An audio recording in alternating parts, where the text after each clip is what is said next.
trip, Zhou was sent to the Chateau labor camp in Guangzhou for 2 years, and then transferred to 5 different special facilities for transforming practitioners. Black jails. You can call the black jail. It's not legal jail. It's just modified school, warehouse, any place you can find. Zhou described some of the torture she suffered in a black jail in the Huangpu district of Guangzhou. In the beginning, they would take a bucket and fill it with water, and handcuff you and hold you upside down, and immerse your head in the water. This would happen twice a night, starting at midnight, and they would do this for a few hours, and then leave you there with water all over your body. And someone would stand next to you and ask, "So, are you still going to practice?" Afterwards, they took off all my clothes and continued with the same torture. They even used plastic toilet brushes and steel brushes to scrub your body. During this, they would do other things to torture you, like pouring cold water on you and other things. After going through this, because they took my clothes off while torturing me, and because I still didn't give in, they called everyone in for a meeting and forced them to criticize me and say how shameless I was. Zhou later filmed reenactments of some of the torture methods she suffered while in custody. She also documented all of the different torture techniques used on her over a period of 4 years. In total, she listed 34 different torture methods.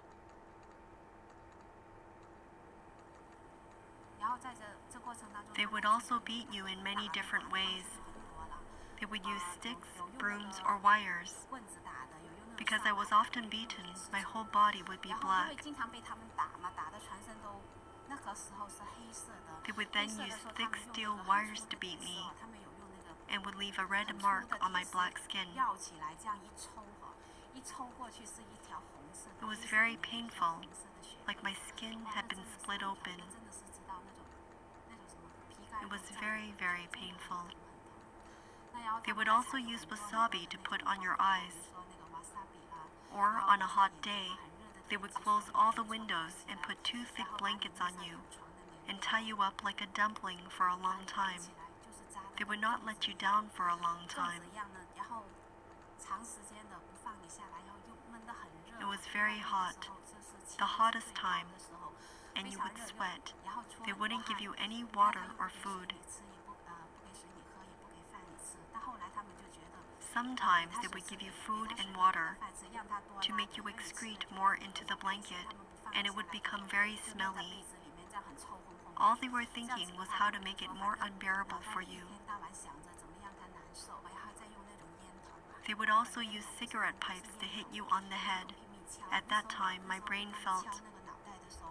When I pressed it with my hand, it felt soft. Underneath, it feels like there's liquid inside. You feel your head now, it's hard, but at that time, it felt soft. Also, when they were talking to you, all of a sudden they would start pulling a chunk of your hair, pulling on the scalp. At that time, I often had patches of my hair that were missing. They would rip down a whole patch of hair. Then they used another method, force feeding every 2 hours. They would force feed me 1 big box of food and a lot of water.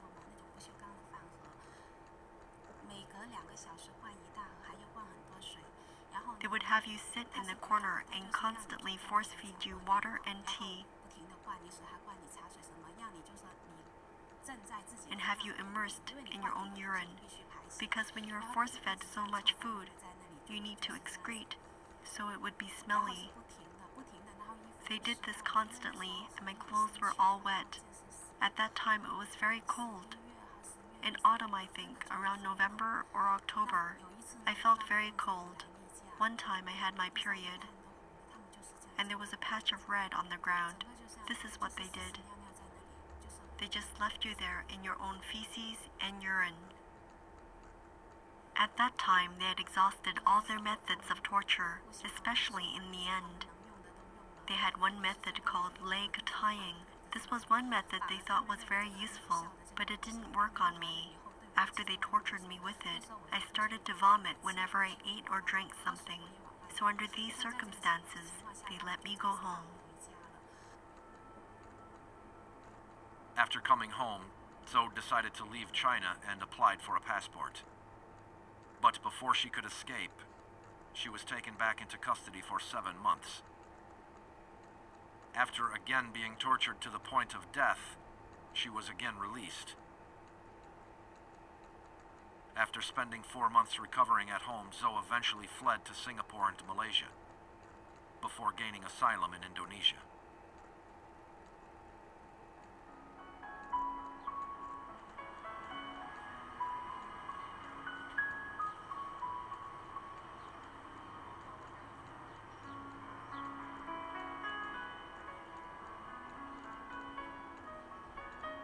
Li Wei-shun is a former Red Guard and Communist Party member.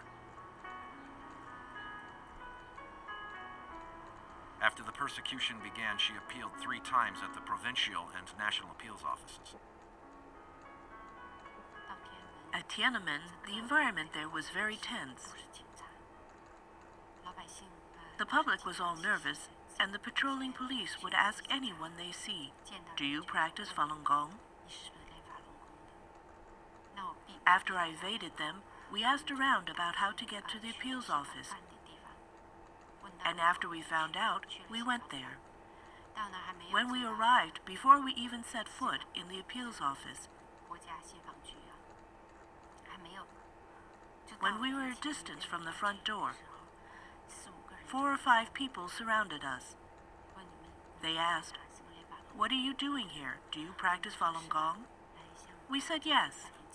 We wanted to tell the government about the situation. Then they didn't let us explain any further and separated us. My younger sister and another fellow practitioner were separated from me. We were then put into a car and taken to somewhere I didn't recognize. Only when we arrived did I find out that it was a basement for the Liaoning provincial office in Beijing. The public security officials were all there. After we went to the basement, there were rooms on both sides, and they were filled with Falun Gong practitioners. At that time, I was really surprised. Then our bags, clothes were all searched. We had to take our clothes off, and they searched them. What I remember most was that there was a newlywed couple. The girl's family name was Zhou. The police, after they arrested people in the morning, at night they would drink alcohol. After they finished drinking, they would have fun by beating the Falun Gong practitioners. The painful cries from the beatings lasted all night. The newlywed couple, the husband was beaten on one side, and they told the wife to go over and they asked her how she felt when she heard her husband's cries. It was, you felt that they had no trace of humanity. It was like thugs and evil. I don't know what words to use to describe it. After being released, Li appealed 2 more times and began distributing pamphlets about Falun Gong locally.